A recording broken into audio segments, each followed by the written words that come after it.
बिस्मिल्लाहिर्रहमानिर्रहीम इय्याका नअब्दु व इय्याका नस्तईन। अस्सलाम वालेकुम टू ऑल।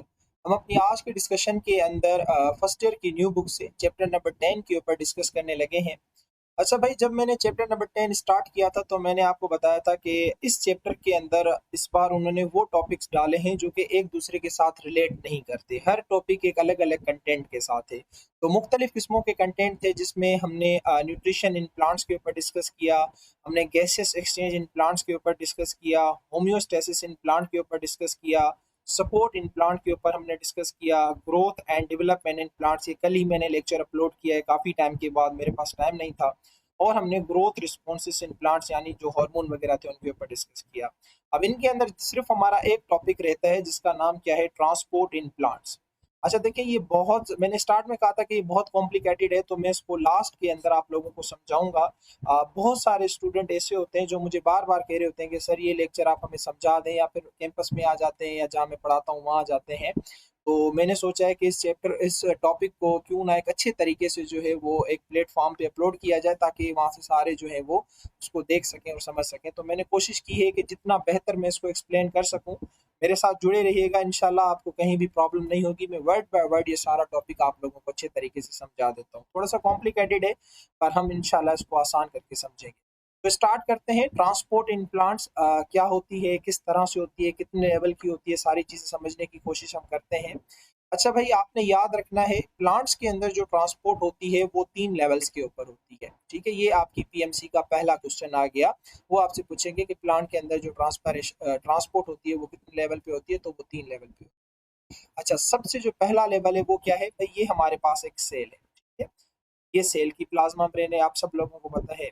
इस प्लाज्मा ब्रेन से किसी मॉलिक्यूल का इन आउट होना, और सपोज करो वो मॉलिक्यूल पानी का भी हो सकता है ना, वो मॉलिक्यूल गैस का भी हो सकता है, वो मॉलिक्यूल कोई सॉल्यूट भी हो सकता है, सोडियम क्लोराइड, कोई आयन वगैरह भी हो सकता है। तो जब कोई मॉलिक्यूल इस प्लाज्मा ब्रेन को क्रॉस करके सेल के अंदर आता है या सेल से बाहर जाता है, तो ये भी तो एक किस्म की ट्रांसपोर्ट है। तो ये ट्रांसपोर्ट का हो गया लेवल 1। ठीक, यहाँ पे लिखा हुआ है movement of water gases and solutes in and out across the membrane। ठीक है, इस मेम्ब्रेन से इन एंड आउट मूव करना इन मॉलिक्यूल्स का, ये हो गया मूव ट्रांसपोर्ट का पहला लेवल। अच्छा, अब जो दूसरा लेवल है उसके ऊपर हम डिस्कस कर लेते हैं। भाई आप सब लोगों को पता है कि हमारे पास प्लांट के अंदर जो है वो वैस्कुलर टिश्यूज पाए जाते हैं। एक को हम कहते हैं जाइलम और दूसरे को हम कहते हैं फ्लोएम, है ना। जाइलम के अंदर जो है वो पानी की ट्रांसपोर्टेशन होती है अलोंग विद द मिनरल्स, और फ्लोएम के अंदर जो है वो फूड की ट्रांसपोर्टेशन होती है, ग्लूकोज की यानी कार्बोहाइड्रेट की ट्रांसपोर्टेशन। अब आपको पता है कि ये जो जाइलम है, ये टिश्यू है, तो ये कुछ सेलों का बना हुआ है। ये मैं डिटेल में इसी टॉपिक के अंदर डिटेल में आपको बताऊंगा। इसी तरह से फ्लोएम है, ये भी किसी ना किसी सेलों का बना हुआ होता है। अब बुक में फ्लोएम के सेलों का लिखा हुआ है, अभी फिलहाल तो मैं फ्लोएम की मिसाल देके आपको समझा रहा हूँ। भाई फ्लोएम के अंदर होते हैं 2 किस्मों के सेल। एक होता है सीव सेल, जिसे हम सीव ट्यूब सेल भी कहते हैं। दूसरा हमारे पास होता है कंपेनियन सेल। ये दोनों इसके फ्लोएम के क्या है, सेल है, जिनके ऊपर इंशाल्लाह आगे चल के हम डिटेल में भी डिस्कस करेंगे, तो आपने परेशान नहीं होना। अब प्लांट के अंदर जो ग्लूकोज बनता है वो बनता है लीफ के अंदर। आपको पता है लीफ जो है वो फूड फैक्ट्री कहलाते हैं। पत्तों के अंदर एक अदद सेल पाए जाते हैं जिन्हें मीजोफिल सेल्स कहा जाता है। अब पत्तों के अंदर जब ग्लूकोज बन जाता है मीजोफिल सेल्स के अंदर, तो सिर्फ उस ग्लूकोज की जरूरत इस लीफ को नहीं होती, वो आपको पता है कि प्लांट की पूरी बॉडी को जरूरत होती है। तो फिर सबसे पहले क्या होगा कि ये जो ग्लूकोज है ये निकाल के भेजा जाएगा किसमें, सीव सेल में, और इसमें भेजा जाएगा कंपेनियन सेल में, जो कि किसके सेल हैं, फ्लैम के। तो इस मीजोफिल सेल से ग्लूकोज का निकल के सीव सेल में जाना और कंपेनियन सेल में जाना, ये हो गया ट्रांसपोर्ट का दूसरा लेवल। ठीक है, 2 लेवल आपके क्लियर हो गए। अच्छा, अब फ्लेम क्या करेगा, इस पूरे ग्लूकोज को प्लांट की पूरी बॉडी के अंदर, कंप्लीट बॉडी के अंदर क्या करेगा, ट्रांसपोर्ट करेगा। तो ये हो गया ट्रांसपोर्ट का तीसरा लेवल। तो मुझे उम्मीद है कि ये ट्रांसपोर्ट के तीनों लेवल जो है आप लोगों को अच्छे तरीके से समझ आ गए होंगे। आप लोगों की आसानी के लिए मैंने यहाँ पे लिख भी दिए हैं। Transfer of glucose from mesophyll cells, ये वो सेल्स होते हैं जहाँ पे फोटोसिंथेसिस होती है, पत्तों के अंदर पाए जाते हैं। किसके अंदर, सीव सेल के अंदर, कंपेनियन सेल के अंदर। मैंने आपको बता दिया है किसके सेल हैं, दोनों फ्लोएम के सेल हैं। कैसे बनते हैं, कहाँ पे होते हैं, इंशाल्लाह ये आगे हमारी डिटेल डिस्कशन है जब हम ट्रांसपोर्ट ऑफ ग्लूकोज पढ़ेंगे। तीसरी जो है वो है conduction of water with dissolved minerals and food along the whole body of plant through xylem and phloem. Xylem and phloem की मदद से प्लांट की पूरी बॉडी के अंदर फूड, मिनरल, वाटर की ट्रांसपोर्टेशन होना, ये इसका प्लांट के अंदर तीसरा ट्रांसपोर्ट का लेवल कहला। तो मुझे उम्मीद है ये वाला टॉपिक आप लोगों को समझ आ गया होगा। अच्छा, अब हमारे पास जो ट्रांसपोर्ट प्लांट की होती है वो 3 लेवल पे होती है, लेकिन जो है 2 टाइप्स की होती है। एक को हम कहते हैं शॉर्ट डिस्टेंस ट्रांसपोर्ट और दूसरी को हम कहते हैं लॉन्ग डिस्टेंस ट्रांसपोर्ट। अब आपने मुझे कमेंट के अंदर बताना है कि शॉर्ट डिस्टेंस ट्रांसपोर्ट के अंदर इन तीनों में से कौन सी पॉइंटें आ जाती हैं और लॉन्ग डिस्टेंस ट्रांसपोर्ट के अंदर इन तीनों में से कौन सी पॉइंट आती है। ये मैं आप लोगों के ऊपर छोड़ देता हूँ, आप लोगों ने मुझे इसका क्या है जवाब देना है, सही है, ताकि मुझे पता तो चले कि आपको मेरी बात समझ आ रही है, आप मेरे पूरे लेक्चर देख रहे हैं या नहीं देख रहे हैं। अच्छा, उसके बाद हमारे पास जो अगला एक आसान सा टॉपिक है जो कि ऑलरेडी हमने सेल स्ट्रक्चर एंड फंक्शन के अंदर डिस्कस किया हुआ है, आप लोगों ने उसको पढ़ा भी होगा, लेकिन एक बार हम थोड़ा सा इसको दोबारा पढ़ लेते हैं क्योंकि यहाँ पे चीजें बहुत ज्यादा एडवांस में है, यहाँ पे कॉन्सेप्ट बहुत ज्यादा एडवांस में है। टॉपिक का नाम है Uptake and transport of water and minerals. Water और मिनरल्स का जो अपटेक है वो कैसे होता है और उसकी ट्रांसपोर्ट कैसे होती है, ये हमने पढ़ना है। अच्छा, ये कहता है कि आपको पता है कि हमारे पास जो वाटर और मिनरल की जो सोर्स होती है प्लांट के लिए वो हमेशा क्या होती है, सॉइल होती है ना, वो जमीन से लेते हैं और रूट्स के जरिए लेते हैं। किस तरह से लेते हैं फिलहाल हम वो देख रहे हैं, फिर आगे चल के हम रूट का स्ट्रक्चर भी देखेंगे, सॉइल के बारे में भी आपको पढ़ाएंगे। Plant take water and minerals through roots, लेता तो वो रूट से है। अब रूट का स्ट्रक्चर भी आगे चल के हम डिटेल में पढ़ेंगे, लेकिन किस प्रोसेस के तहत, 2 प्रोसेस के तहत। एक को कहा जाता है एक्टिव ट्रांसपोर्ट और दूसरी को कहा जाता है पैसिव ट्रांसपोर्ट। आप लोगों ने ये पहले भी सुनी होंगी, लेकिन उस लेवल पे नहीं सुनी होंगी जिस लेवल पे आज हम इनको पढ़ने लगे हैं। तो पहले हम थोड़ा सा डिस्कस कर लेते हैं किसको, पैसिव ट्रांसपोर्ट को, देन हम डिस्कस करेंगे एक्टिव ट्रांसपोर्ट को। भाई इतना तो आप सब लोगों को पता है कि पैसिव ट्रांसपोर्ट के अंदर जब भी मॉलिक्यूल मूव करेगा वो कहां से कहां करेगा, higher concentration to lower concentration करेगा। यानी कि अगर एक जगह मॉलिक्यूल की कंसंट्रेशन ज्यादा है और दूसरी जगह मॉलिक्यूल की कंसंट्रेशन क्या है, कम है, तो मैं आपसे बताऊं कि मैं आपसे पूछूं कि भाई पैसिव ट्रांसपोर्ट है, तो आप क्या कहेंगे कि सर ये वाले मॉलिक्यूल हायर कंसंट्रेशन से मूव करके कहाँ जाएंगे, लोअर कंसंट्रेशन की तरफ। और इस टाइप की ट्रांसपोर्ट को हम क्या कहते हैं, पैसिव ट्रांसपोर्ट। और आप लोगों ने ये बचपन से पढ़ा होगा कि इस टाइप की ट्रांसपोर्टेशन के अंदर कोई भी एनर्जी नहीं लगती। अच्छा, यहाँ पे ये जो लिखा हुआ है ना कि इस किस्म की ट्रांसपोर्ट के अंदर कोई भी एनर्जी नहीं लगती, इससे इसका मतलब आप समझते हैं, इसका मतलब है कि कोई भी एक्सटर्नल एनर्जी नहीं लगती, क्योंकि दुनिया के अंदर कोई भी ऐसा काम नहीं है जिसके अंदर एनर्जी ना लगे। हर काम के अंदर एनर्जी लगती है, लेकिन इस जुमले का मतलब ये कि हमने कोई एक्सटर्नल एनर्जी इसमें नहीं लगानी होती, कोई एटीपी इसके अंदर हमने खर्च नहीं करनी होती। इस मॉलिक्यूल की अपनी काइनेटिक जो एनर्जी होती है, आपको पता है ना हर मॉलिक्यूल की अपनी एक काइनेटिक एनर्जी होती है, वो इतनी काफी होती है कि वो उनको एक जगह से दूसरी जगह क्या करे, ट्रांसपोर्ट करे। तो आप इसको, इस बात को इस तरह से ना लिया करें कि इसके अंदर कोई भी एनर्जी नहीं लगती, ये जुमला बिल्कुल गलत है। या तो फिर आप इसको अच्छे कॉन्सेप्ट के साथ समझें कि भाई किसी भी किस्म की एनर्जी से मुराद कोई एक्सटर्नल सोर्स से हमें एनर्जी लगानी नहीं पड़ती। जितनी मॉलिक्यूल की अपनी एनर्जी, काइनेटिक एनर्जी होती है, वो उसको इस्तेमाल करके हायर कंसंट्रेशन से लोअर कंसंट्रेशन की तरफ चले जाते हैं। अच्छा भाई, अब जो पैसिव ट्रांसपोर्ट होती है ना, ये होती है 2 किस्मों की। एक को हम कहते हैं डिफ्यूजन और दूसरी को हम कहते हैं ऑस्मोसिस। कान खोल के सुन लें, दोनों के अंदर मॉलिक्यूल की जो मूवमेंट होगी वो कहाँ से होगी, higher concentration to lower concentration. दोनों में किसी भी किस्म की एक्सटर्नल सोर्स की एनर्जी नहीं लगेगी। अब फर्क कहाँ पे आता है ये मैं आपको अभी चल के आगे चल के समझाता हूँ। अच्छा, हम सबसे पहले बात कर लेते हैं किसकी, डिफ्यूजन की। अब डिफ्यूजन में देखो मैंने क्या लिखा हुआ है, मूवमेंट ऑफ एनी मॉलिक्यूल्स। ये वर्ड बहुत ज्यादा इंपॉर्टेंट है। क्या लिखा हुआ है, मूवमेंट ऑफ एनी मॉलिक्यूल्स, यानी किसी भी मॉलिक्यूल की मूवमेंट। फिर वो आयन की मूवमेंट भी हो सकती है, फिर वो गैस की मूवमेंट भी हो सकती है, फिर वो वाटर के मॉलिक्यूल की भी मूवमेंट हो सकती है, किसी भी मॉलिक्यूल की मूवमेंट हो सकती है।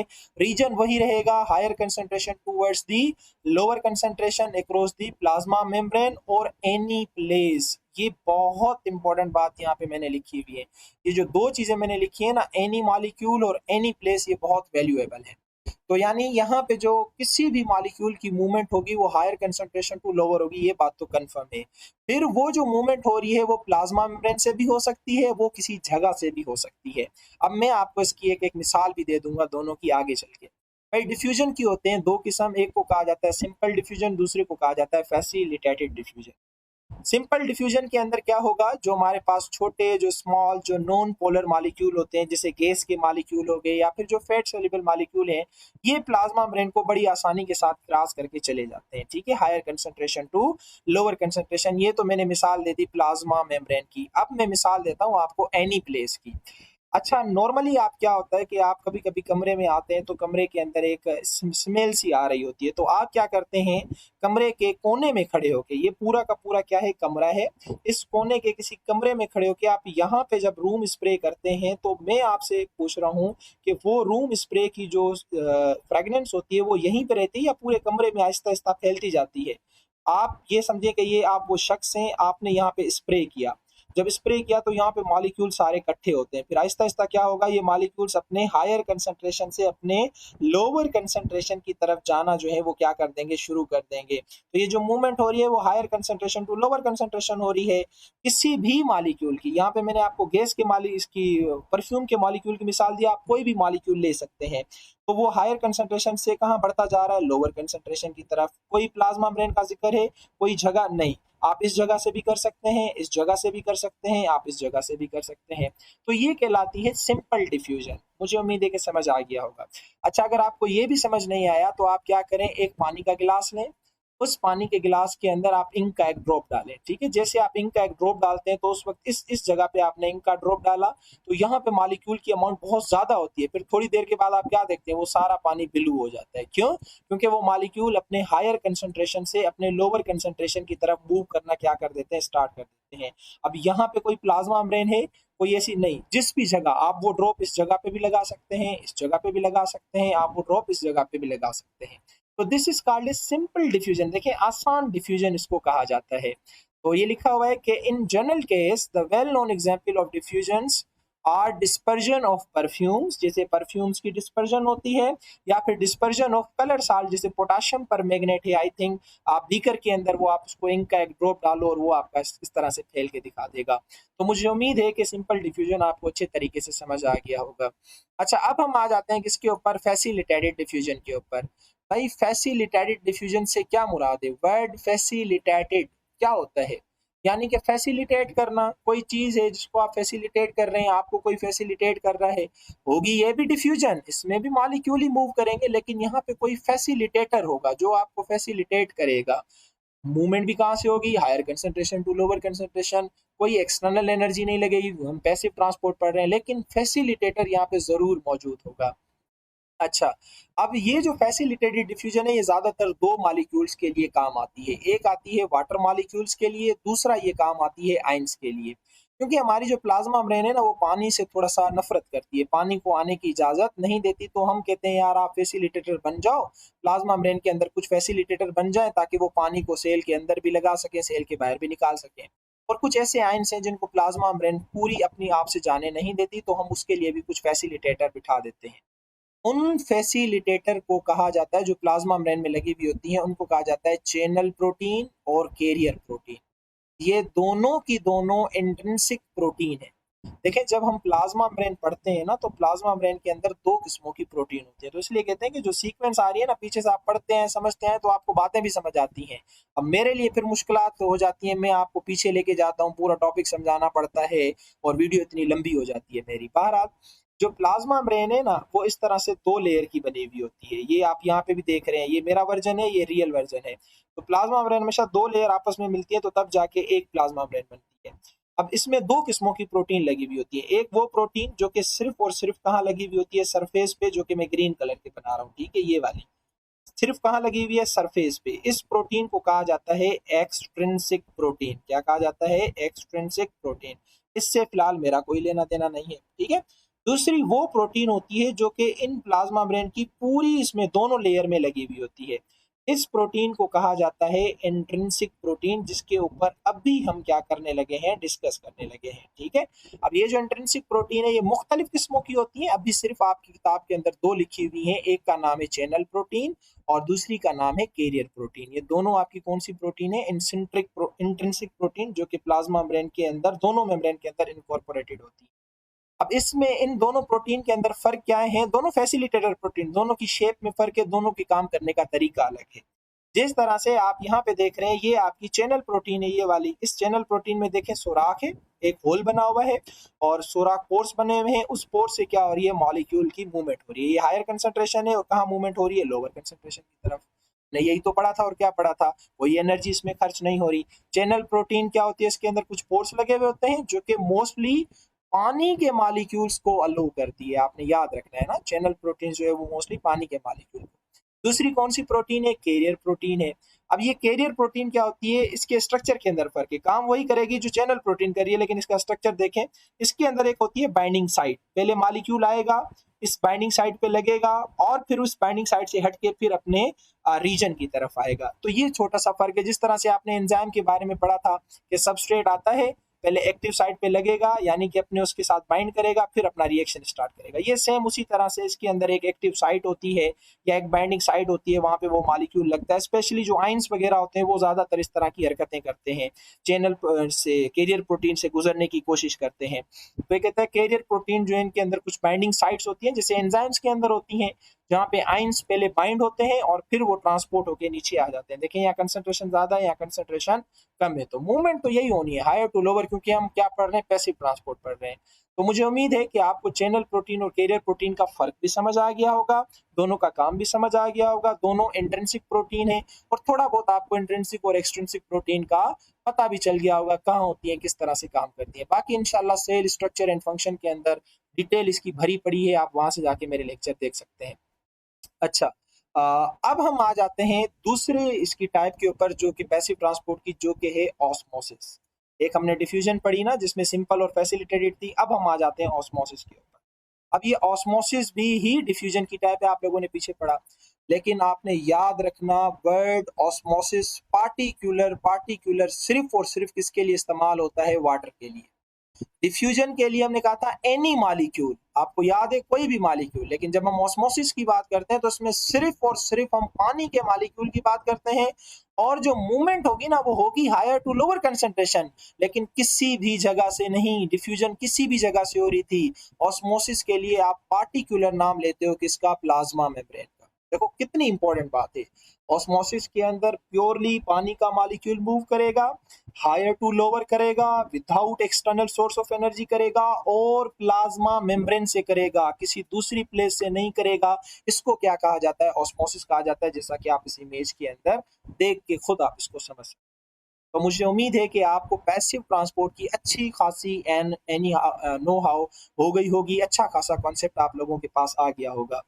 अच्छा भाई, वो कौन कौन से फैक्टर हो सकते हैं जो कि डिफ्यूजन के ऊपर फर्क कर सकते हैं, डिफ्यूजन के प्रोसेस के ऊपर इफेक्ट कर सकते हैं।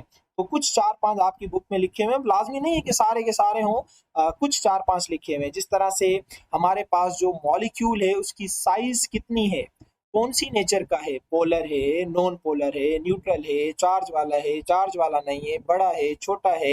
इस तरह से कहता है जिस तरह से जितना मॉलिक्यूल स्मॉल होगा उतना फास्टर मूव करेगा देन द लार्जर, पहला फैक्टर। दूसरा, आपको पता है कि टेम्परेचर बढ़ाने से जो है वो डिफ्यूजन का रेट बढ़ जाता है। अब ये मैं आप लोगों के लिए एक असाइनमेंट छोड़ के जा रहा हूँ, आप लोगों के लिए एक सवाल छोड़ के जा रहा हूँ। आप लोगों ने मुझे बताना है कि टेम्परेचर बढ़ाने से डिफ्यूजन का रेट कैसे बढ़ सकता है। बहुत आसान सवाल है, जिसकी केमिस्ट्री अच्छी होगी वो मुझे जवाब दे देगा। तीसरी जो है वो है कंसंट्रेशन ग्रेडियंट। मैंने आपको बताया था कि एक साइड जो है वो मॉलिक्यूल बहुत ज्यादा है, क्या है, इतने मॉलिक्यूल। मैं आपको ये समझाता हूँ कि इससे क्या मुराद है। अब एक साइड मॉलिक्यूल है इतने ज्यादा, दूसरी साइड मॉलिक्यूल है कितने, सिर्फ 2-3। ओके, अब एक साइड है मॉलिक्यूल, अच्छा ये हमारे पास ए है, ए पूरा का पूरा, मतलब ए हमने एग्जांपल ली हुई है। अब हम आ जाते हैं बी एग्जांपल की तरफ। अब एक साइड है इतने मॉलिक्यूल और दूसरी साइड है इतने मॉलिक्यूल। अच्छा ये हमारे पास हो गया बी। अब हम आ जाते हैं सी की तरफ। ये हमारे पास सी कैटेगरी की है ना, 4 मॉलिक्यूल, 1 2 3 एंड 4, ये भी 4 मॉलिक्यूल, ये हमारे पास सी है। आप लोगों से मैं सवाल पूछ रहा हूँ कि डिफ्यूजन सबसे ज्यादा किसमें होगी, तो आप लोगों का जवाब क्या होगा, ए, बी या फिर हमारे पास सी, किसके अंदर होगी, ए के अंदर ज्यादा होगी। क्यों, क्योंकि यहाँ पे कंसंट्रेशन ग्रेडियंट ज्यादा बना हुआ है, यहाँ पे मॉलिक्यूल बहुत ज्यादा है, यहाँ पे मॉलिक्यूल बहुत कम है। जितना ज्यादा कंसंट्रेशन ग्रेडियंट होगा उतनी ज्यादा डिफ्यूजन होगी, जितना कम डिफ्यूजन ग्रेडियंट होगा उतनी कम होगी। जैसे यहाँ पे 4 है और यहाँ पे 3 है, यहाँ पे होगी सही लेकिन कम होगी। और अगर हम इसकी बात करें लास्ट वाले की, तो यहाँ पे भी 4 हैं, यहाँ पे भी 4 हैं। No diffusion gradient, no diffusion will be, concentration gradient नहीं है, डिफ्यूजन ग्रेडियंट नहीं है, तो डिफ्यूजन भी नहीं होगी। ठीक है, आप डिफ्यूजन ग्रेडियंट भी कह सकते हैं, कंसंट्रेशन ग्रेडियंट भी कह सकते हैं, कहीं परेशान हो जाओ कि सर कभी डिफ्यूजन बोल रहे हैं कभी कंसंट्रेशन, एक ही बात है। तो जितना ज्यादा कंसंट्रेशन ग्रेडियंट होगा उतनी ज्यादा क्या होगी, डिफ्यूजन होगी।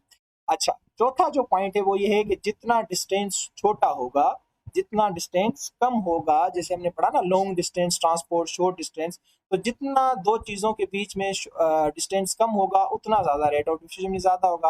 अब मैं आपसे कहूंगा ये दो सेल हैं, एक ये वाले और दूसरे ये वाले, बताओ डिफ्यूजन किसमें ज्यादा होगी, इनमें या इनमें? तो अंडरस्टूड बात है इनमें, क्योंकि इनका जो डिस्टेंस है वो थोड़ा सा कम है, इनका डिस्टेंस ज्यादा है, तो यहाँ पे डिफ्यूजन कम होगी। ऐसा नहीं है होगी नहीं, पर थोड़ी सी कम होगी एज कम्पेयर टू दिस। तो मुझे उम्मीद है कि ये फैक्टर आपको डिफ्यूजन वाले समझ आ गए होंगे। This is all about the passive transport. Now come to the active transport. बहुत आसान है और इसकी कोई फर्दर टाइप भी नहीं है, कोई इतनी बड़ी अरबी फारसी भी नहीं है। एक्टिव ट्रांसपोर्ट के अंदर मॉलिक्यूल जब भी मूव करेगा वो हमेशा lower concentration towards the higher concentration करेगा। ये इंपॉर्टेंट बात है, आपने याद रखनी है। और इसमें इसकी काइनेटिक एनर्जी के अंदर इतनी ताकत नहीं होती कि वो उसको लोअर कंसंट्रेशन से हायर कंसंट्रेशन की तरफ ले चले, तो लिहाजा हमने इसको एक्सटर्नल सोर्स से भी एनर्जी देनी होती है, जिसको हम एनर्जी करेंसी ऑफ सेल कहते हैं, जिसका नाम एटीपी है, एडिनोसिन ट्राइफॉस्फेट। इसके ऊपर मैं लेक्चर बना चुका हूँ। तो ये है आपकी एक्टिव ट्रांसपोर्ट। इसकी मिसाल मैंने यहाँ पे दी हुई है। थोड़ी देर पहले मैंने आपको क्या बताया कि जो मीजोफिल सेल होते हैं उसके अंदर ग्लूकोज बनता है। ये जो येलो है ये ग्लूकोज के मॉलिक्यूल है। अब ये जो सीव सेल है, मैंने अभी आपको बताया शुरू में कि ये फ्लोएम का सेल है। हमने ग्लूकोज मीजोफिल सेल से निकाल के कहाँ डालना है, सीव सेल के अंदर। सीव सेल के अंदर ऑलरेडी देखो कितने ग्लूकोज के मॉलिक्यूल पड़े हुए, कंसंट्रेशन यहाँ पे ज्यादा है, मीजोफिल सेल के अंदर कम है। तो मीजोफिल सेल से निकल के कहाँ पे आएंगे, सीव सेल के अंदर। तो लोअर टू हायर आ रहे हैं, higher to lower, lower to higher आ रहे हैं। तो एनर्जी लगेगी या नहीं लगेगी, हाँ भाई लगेगी। तो इस तरह से ये वाली जो ट्रांसपोर्ट होती है इसको कहा जाता है एक्टिव ट्रांसपोर्ट। इस पूरे प्रोसेस को फ्लेम लोडिंग कहा जाता है। आपने परेशान नहीं होना, मीजोफिल सेल से ग्लूकोज का निकल के सीव सेलों में आना, कंपेनियन सेलों में आना, फ्लेम में आना, ये फ्लेम लोडिंग कहलाता है। बहुत बहुत खूबसूरत बेहतरीन टॉपिक है, इंशाल्लाह इसके ऊपर हम आगे चल के डिस्कस करेंगे। आप लोगों को परेशान होने की जरूरत नहीं है बिल्कुल भी। अच्छा, एक छोटा सा टॉपिक बीच में अटका रहेगा खामखा का, तो इसको हम अभी से ही क्या कर देते हैं, डिस्कस कर देते हैं, जिसका नाम है एम्बिबिशन। आपने सुना होगा, क्योंकि ये मैं चैप्टर नंबर 4 बॉटनी के अंदर रिप्रोडक्शन के अंदर पढ़ा चुका हूँ। भाई एम्बिबिशन एक ऐसा टॉपिक होता है जिसके अंदर आपने अमूमन कभी देखा है जब बारिश होती है, बहुत तेज बारिश होती है, तो उसमें जो हमारे दरवाजे हैं उनकी जो लकड़ी है वो थोड़ी सी स्वेलअप हो जाती है। भाई हो जाती है नहीं हो जाती, दरवाजे घरों के आते नहीं है, फिर हम दोबारा से उस बाढ़े को बुलाते हैं, वो दरवाजों की घिसाई पिटाई करके दोबारा सही कर देता है। अच्छा छोड़ दो इसको भी, ये हमने ऑब्जर्व नहीं किया होगा, इतने होशियार तो हम है ही नहीं, और इतने हम घर के काम करने वाले हैं नहीं। आप औरतें जितनी भी हैं, लड़कियां जितनी भी हैं जो मेरा ये लेक्चर सुन रही हैं, वैसे तो खैर आप घर का काम नहीं करती, लेकिन फिर भी मैं आपकी मिसाल दे देता हूँ, मैं मजबूर हूँ, मैं क्या करूँ। रात को जब हम चने भिगो के रख देते हैं, चने की साइज रात को भिगोने के टाइम इतनी होती है, सुबह जब उठते हैं तो वो साइज इतनी क्यों हो जाती है, इतनी बड़ी क्यों हो जाती है, ये हमने जो है वो समझना है। देखो ये कहता है कि एक ऐसा प्रोसेस जिसके अंदर हाइड्रोफिलिक सब्सटेंसेस, हाइड्रोफिलिक समझते हो, hydro means water, filling means loving, यानी जो वाटर लविंग सब्सटेंसेस होते हैं, जिस तरह से स्टार्च, आपके चने के अंदर, दाल के अंदर, इन चीजों के अंदर क्या भरा हुआ है, स्टार्च भरा हुआ है। सीड के अंदर क्या भरा हुआ है, स्टार्च भरा हुआ है। गम्स हो गए, प्रोटोप्लाज्म हो गया, सेल्यूलोस, आपके घर की जितनी भी लकड़ियों के दरवाजे बने हुए उनके अंदर सेल्यूलोस भरा हुआ होता है। और कुछ प्रोटीन्स ऐसी हैं जो पानी को क्या करती हैं, एब्जॉर्ब करती हैं और स्वेलअप हो जाती हैं। इस प्रोसेस को क्या कहा जाता है, एम्बिबिशन कहा जाता है। ठीक, ये आपने याद रखना है। Seeds having very low water potential get swell up when placed in water like gram seed. वो सीड जिनका वाटर पोटेंशियल बहुत ज्यादा कम होता है। अब ये देखो वाटर पोटेंशियल की जब टर्म आ गई तो मैं आपको पूरा होम्योस्टेसिस इन प्लांट के अंदर समझा चुका हूँ। दोबारा मैं water potential, osmotic potential, solute potential के ऊपर दोबारा मैं डिस्कस करना नहीं चाहता। आप लोग वहां से जाके देख लेना, वरना खुद ही आप लोग डिस्टर्ब हो जाओगे। तो सीड्स जितने भी होते हैं उनका वाटर पोटेंशियल कम होता है, तो जब हम उनको पानी में रखते हैं तो वो पानी खींचने लग जाते हैं। जब खींचने लग जाते हैं तो वो अपने आप को क्या करने लग जाते हैं, स्वेलअप, जिस तरह से ग्राम सीड है, चने का seed. Swelling of wooden framework, जो कि हमारे घरों के दरवाजे हैं, आपने देखा होगा रेनी सीजन के अंदर वो स्वेल अप हो जाते हैं क्योंकि उनके अंदर सेल्यूलोस होता है, वो हाइड्रोफिलिक है, पानी को लव करता है, पानी को अपनी तरफ खींच लेता है। ये भी एक वेल नोन एग्जाम्पल है किसकी, एमिबिशन की। तो मुझे उम्मीद है कि ये वाला टॉपिक आप लोगों को बहुत अच्छे तरीके से समझ आ गया होगा, और इसी तरह से मैं आपको समझाता रहूँगा, स्टेप बाय स्टेप एक एक चीज़ समझाता रहूँगा, आप जस्ट मेरे साथ जुड़े रहिए। और जो जो सवाल मैं पूछता हूँ मेहरबानी करके कमेंट बॉक्स में आके मुझे उनका जवाब दे दिया करें। नहीं भी आता तो मैं आपको खुद दे दूंगा, मुझे आप कहा करें नहीं आ रहा सर, मैं खुद दे दूंगा। अपना बहुत सारा ख्याल रखिएगा। अल्लाह।